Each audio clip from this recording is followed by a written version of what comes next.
ये वाक़या नहीं है, ये सानिया है। ये सानिया नहीं है बल्कि ये तमांचा है, बल्कि मैं कहता हूँ ये तमांचा भी नहीं, ये ताज़ियाना है। 11 बेगुनाह गरीब आवाम की मौत सिर्फ रिज़्क़ के हसूल के लिए, चंद टकों के लिए हो गई। जिन लोगों ने ये काम किया है, दुर फिटे मुंह आपका यार। गरीब आवाम की बेबसी का तमाशा देखना चाहते हैं। भूख फिरती है मेरे मुल्क में नंगे पांव, रिज़्क़ जालिम की तिजोरी में छुपा बैठा है।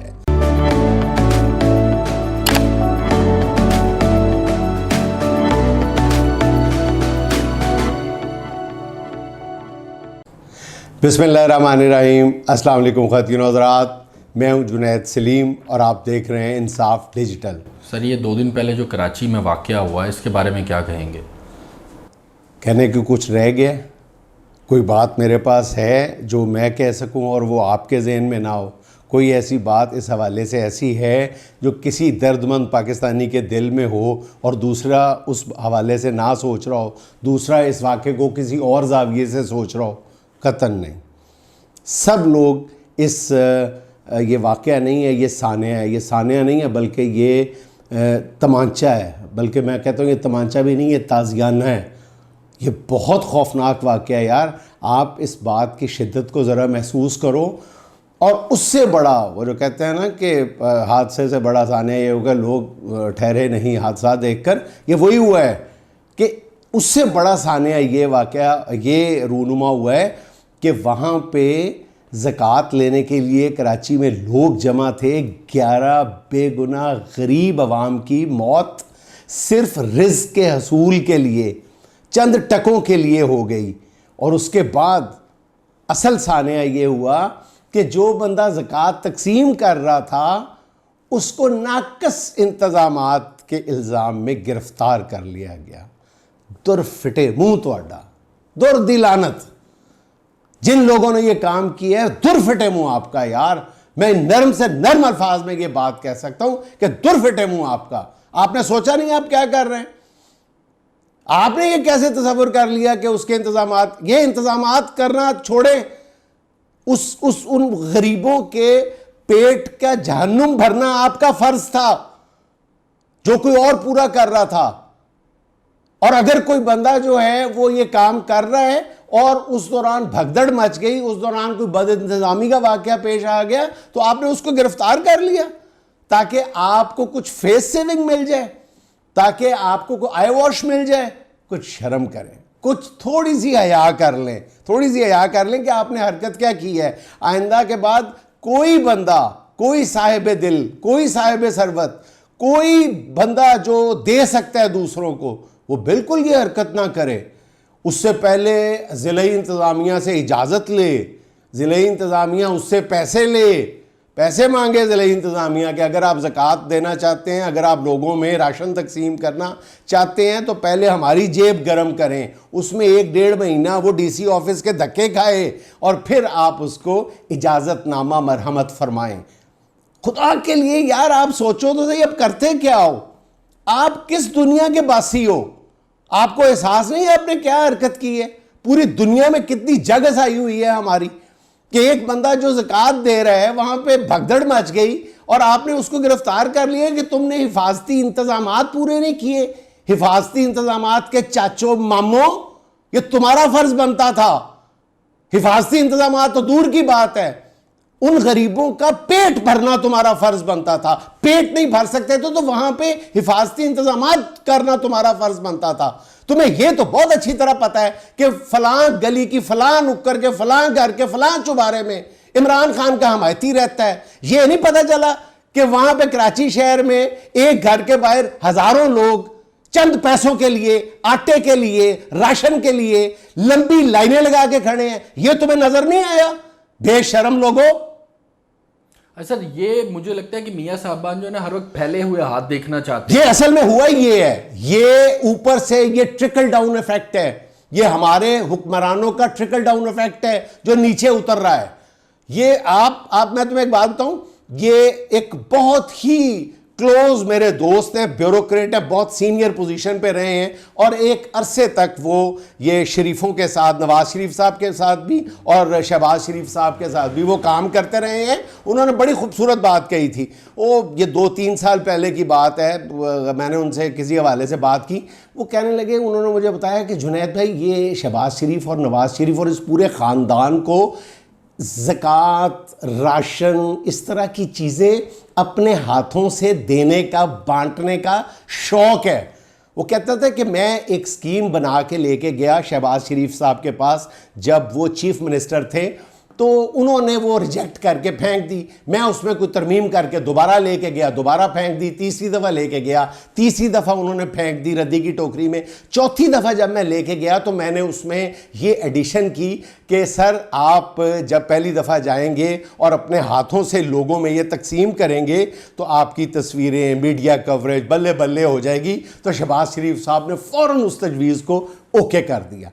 असल में ये अन्नदाता बनना चाहते हैं। असल में इनके खमीर में ये बात है कि हम इस गरीब, महकूम, कीड़े मकोड़े, ये अवाम है ना जो ज़मीन पे रींग रहे हैं, ये चाहते हैं कि ये ज़मीन पे रींगते रहें और हम शाही तख्त पे बैठ के इनके रींगने का, इनके मरने का, इनकी मौत का इंतज़ार करते रहें। खुदा की कसम यही बात है, आप मानो या ना मानो, लेकिन हकीकत में यही बात है कि ये लोग कौम की, गरीब अवाम की बेबसी का तमाशा देखना चाहते हैं। और मैं आपको एक और बात बताऊं कैसर, कि ये जो किसी बंदे ने शहबाज शरीफ का नाम शोबाज शरीफ रखा है ना, वो बहुत क्लास का रखा है, बहुत सोच समझ के इसका नाम शोबाज रखा है। हर वो काम करेंगे जिससे पब्लिसिटी नजर आती है, जिसमें इनको क्लैप मिलती है, बल्ले बल्ले बल्ले बल्ले। अब हो रहा नहीं इनसे कुछ, मैनेजमेंट खलास, गवर्नेंस खलास, बेड़ा गर्क मुल्क का। तो जी हमने मुफ्त आटा तकसीम किया। अभी चंद दिन बाद देख लीजिएगा, जब ये लोग इलेक्शन में जाएंगे तो ये 10 करोड़ का आटा तकसीम किया है। ये इस आटे के 10 अरब रुपए के मीडिया को इश्तिहारात जारी करेंगे और तालियां बजवाएंगे। शर्म नहीं आती इनको यार। अच्छा, कराची में तो जो हुआ, जो हर रोज़ हो रहा है, जो ये आटे फ्री तकसीम जहाँ जहाँ जिन मराकज़ पे हो रहा है, रोज़ाना कहीं ना कहीं से खबर आती है कोई कुचला गया, मतलब ये कुछ 13-14 बंदे। ये खून किसके सर है? ये जो 13-14 बेगुनाह गरीब लोगों का खून किसके सर जाएगा? आप अपने दिल पे हाथ रख के बताएं यार। आप अगर वजीर आला हो, आप अगर वजीर आजम हो, आप ये हरकत करेंगे कि आटे के थैले, चावल के थैले, नोटों के पैकेट ऐसे फेंकें, जनाब बड़ा मैं साहूकार हूं, ये ले लो, तुम भी ले लो, वो बंदा गिरा हुआ है, वो कुचला गया। शर्म नहीं आती तुम्हें यार ये काम करते हुए? कभी तो सोचो कि तुम लोग कर क्या रहे हो किसी के साथ। सर, ये आटे के लिए मरते हुए लोग देखे नहीं जाते। यकीन करो कि ये जो तस्वीरें हैं ना, ये एक एक तस्वीर किसी भी दर्द दिल रखने वाले के लिए कई कई दिन की नींदें उड़ाने के लिए काफ़ी है। वो जो एक मशहूर शेर है ना, तू की जाने यार अमीरा, रोटी बंदा खा जाती है, रोटी गल विच फा पाती है।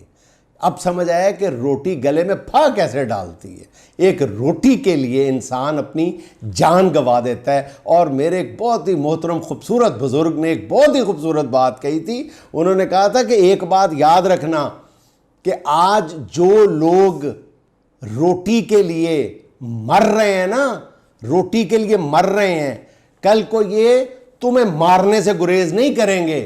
तो आज जिन लोगों के हाथ में इक़्तिदार है वो इस तल्ख़ हकीकत को जहन में रखें कि आज जो लोग रोटी के लिए मर रहे हैं कल किसी को मार भी सकते हैं। ये बात जहन में रखें, ये बड़ी तल्ख़ हकीकत है। और ये जो आज अगर आपको बहुत दूर की बात नज़र आती है तो यूं ये वक्त करीब आता है। इंसान का भूख, इंसान का जो पेट है ना, ये बहुत कुछ करवा देता है गरीब लोगों के से। गरीब लोगों से क्या, अमीर लोगों से करवा देता है बहुत कुछ। ये ज़हन में रखें बात। सर, वैसे तो हुकूमत कहती है कि जी हमने बेनज़ीर इनकम सपोर्ट प्रोग्राम शुरू कर रहा है, और भी इस तरह के कई प्रोग्राम चल रहे हैं हुकूमत के। क्या सर, मैं अक्सर, आप इतनी देर से मेरे साथ काम कर रहे हैं, मैं हमेशा ये कहता हूँ कि ये ऐसे जो प्रोग्राम्स हैं ना, बांटने वाले, ये जो तकसीम करने वाले, ये जो ज़मीन के ऊपर नज़र आते हैं ना, जो कैमरों की जीनत बनाने के लिए किए जाते हैं, वो कोई भी हों, वो किसी के दौर में भी हों, आपको अपना इंफ्रास्ट्रक्चर ठीक करना चाहिए। और इसमें आपको एक और ख़बर दे दूं कि कम से कम 60% जो गंदम है जिससे ये मुफ्त आटा बनाया जा रहा है, 60% ऐसी है जो फफूंदी लगी हुई है, जो गंदम गीली है, जो काली हुई हुई गंदम है। यानी आम आदमी उसकी रोटी ना खाए जो ये मुफ्त तकसीम कर रहे हैं। ये यानी ख़राब गंदम को आटा बना के ये मुफ्त में तकसीम कर रहे हैं, और कितने लोगों को फ्री तकसीम कर रहे हैं। इसलिए ये सिर्फ इसलिए कर रहे हैं कि ताकि हमारी बल्ले बल्ले हो जाए और कैमरों की जीनत बन जाए ये मनाजर। और मैं कभी भी देखिए, आप यही पैसा जो आप लगा रहे हैं ना, अगर आप लगा रहे हैं, मैंने जैसा बताया ना 10 करोड़ रुपए लगाएंगे ये मुफ्त आटे पे और 10 अरब रुपए के इश्तिहारात जारी करेंगे। बेहतरीन तरीका ये है कि आप इंफ्रास्ट्रक्चर के अंदर ये पैसा डाल दें। आप पैसा ये डालें और उस आटे को सस्ता करें, सारों के लिए सस्ता कर दें, तो ये काम जो है ये कारगर साबित हो। तब आपकी थोड़ी सी नीयत में कोई इखलास नज़र आ सकता है। वरना वही है जो मैंने अर्ज़ किया ना कि आपको इसीलिए शोबाज शरीफ कहा जाता है कि आप शो मारने के कामों में आगे आगे होते हैं। आपको थोड़ा देखना चाहिए, सोचना चाहिए। सर, आप हुक्मरानों की बात कर रहे हैं, 2200 रुपये मन गंदम जो है वो ख़रीदी गई पिछले साल किसानों से, और उस पे आज 6000 रुपये मन आटा बेचा जा रहा है। कोई पूछने वाला नहीं। आप खुद एक काश्तकार फैमिली से हैं, मुझसे बहुत ज़्यादा गहरी नज़र रखते हैं। आप ये बताएं कि जो 2200 रुपये गंदम खरीदी गई उसके एवज आज के दिन में 6000 रुपये मन आटा है। आज जब 4000 रुपये कीमत मुकर्रर की गई है, इसका मतलब है कि अगले साल रोज़ों में आटे की कीमत 10 से 12,000 रुपये मन होगी। बिल्कुल बिल्कुल। 10 से 12,000 रुपये मन। एक रोटी 50 से 60 रुपए की होगी। कोई सोचने वाला नहीं। फिर खाना जंगी नहीं होगी तो क्या होगा? फिर एक दूसरे के गिरेबान नहीं पकड़े जाएंगे तो कोई सोचने वाले नहीं है। खुदा की ऐसे लगता है कि जैसे कोई पॉलिसी मेकिंग ही नहीं है। और वो जो पता नहीं किस शायर का बड़ी खूबसूरत बात थी कि जल रहे हैं बामोदर और मुतमईन बैठा हूं मैं, जल रहे हैं बामोदर और मुतमईन बैठा हूं मैं, घर की बर्बादी से इतना बेखबर कोई ना हो। बिल्कुल।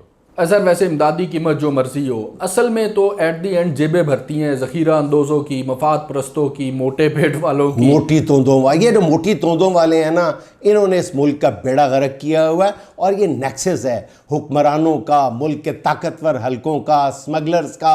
इस बिल्कुल आप ठीक कह रहे हैं कि इमदादी कीमत कुछ भी हो, आटे ने उसी की रोटी, गरीब आदमी को रोटी महंगी से महंगी तर मिलती चली जाएगी। आने वाले सालों में, महीनों में आप देख लेंगे। और जो जिनको फ़ायदा होता है उनको कोई रहम शहम नहीं आता। उनके यहाँ पे उनके आप एक्सरे करवा के देख ले, उनकी एको करवा के देख ले, उनके यहाँ पे दिल नहीं पत्थर पड़े होते हैं। वो जो कहते थे ना कि भूख फिरती है मेरे मुल्क में नंगे पाँव, भूख फिरती है मेरे मुल्क में नंगे पाँव, रिज्क जालिम की तिजोरी में छुपा बैठा है, रिज्क जालिम की तिजोरी में छुपा बैठा है। रिज्क वहीं रहता है। जहां से मर्जी, जितने मर्जी आप छापे मार लें, जितनी मर्जी आप कानून साजी करके देख लें, रिज्क जालिम की तिजोरी से ही मिलेगा। वो वहीं पे कभी पैसे की शक्ल में मिलेगा, कभी जिन्स की शक्ल में मिलेगा। अगर अभी भी आपने होश ना किया, और सबसे अफसोसनाक है, मैं आपको बात बताऊं किसका, हमारे मीडिया का किरदार। देखें, अगले मौसम में जो आप बात कर रहे हैं ना कि हम कहां खड़े होंगे और गंदम का क्या हाल होगा, हमारे जनूबी पंजाब में जाके देख लो, कई अजला में जाके देख लो, इस वक्त गंदम का हाल क्या है। स्मगलिंग छोड़ो, गंदम जो हो गए, वो जो हो रहा है उसको तो छोड़ो, जो बारिशों ने और यालाबारी ने गंदम की फसल का हाल किया है ना, इंतहाई खौफनाक है। उसके नताइज बहुत खौफनाक निकलेंगे।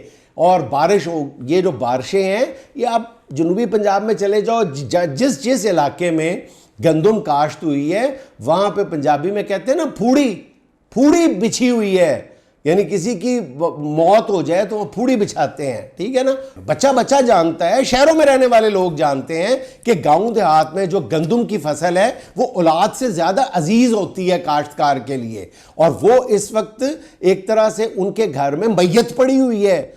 जिन इलाकों में बारिश और यालाबारी ने गंदम की फसल बर्बाद कर दी है, और बहुत ज़्यादा बर्बादी हुई है, लेकिन यहाँ पे हमें पता ही नहीं है कि क्या हो रहा है, क्या नहीं हो रहा। और मीडिया का रोल क्या है कि बारिश पड़ रही है और हम मीडिया पे ख़बर चलाते हैं कि बारिश होने से मौसम खुशगवार हो गया, लोग जो हैं पकौड़े तलने लगे, समोसे और कचौरियों की दुकान पे रश बढ़ गया।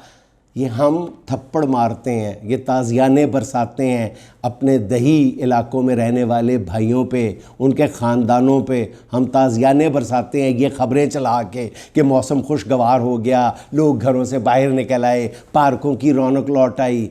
गंदम की फसल बर्बाद हो गई है, लोग धाड़े मार मार के रो रहे हैं। खुदा के लिए सोचे तो सही, एक दूसरे का एहसास करें, अल्लाह का वास्ता।